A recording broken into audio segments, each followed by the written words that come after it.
एक तरफ शहर कराची के करोड़ों लोग पीने के साफ पानी की बूंद बूंद को तरस रहे हैं, तो दूसरी जानिब गुलिस्तान फैसल के इलाके में मेन लाइन टूटने के बायस रोजाना लाखों गैलन पानी जाया हो रहा है। का नुमाइंदा हूँ, यहाँ मेरी रैश है, यहाँ पे मेरा घर है और यहाँ पे काफ़ी आबादी है, तकरीबन 1200-1300 मकान है और ये वाटर बोर्ड का पानी लीक है और ये वाटर बोर्ड साल में 8 महीने पानी चलता है और हमारे गटर लाइन जो भी है सब चौक हुए हैं।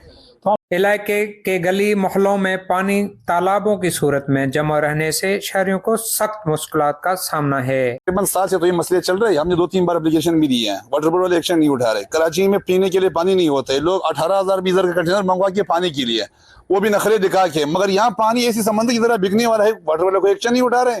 अब पेप टूटा हुआ है, काफी को लोगों ने खर्चा किया, यहाँ से गरीब तबका भी है, अमीर तबका भी है। जब बारिश होता है समझो ये रास्ता ही बंद ब्लॉक हो जाता है, कर्फ्यू लग जाता है, 144 लग जाता है। यहाँ पे इंतजामिया इस संगीन मसाइल पर ख्वाबे खरगोश हैं। यहाँ ना सैलाब आया है ना बारिश हुई है, ये तालाब साफ पानी पीने के है। शाहनवाज शहर, फर्स्ट न्यूज, मलिर।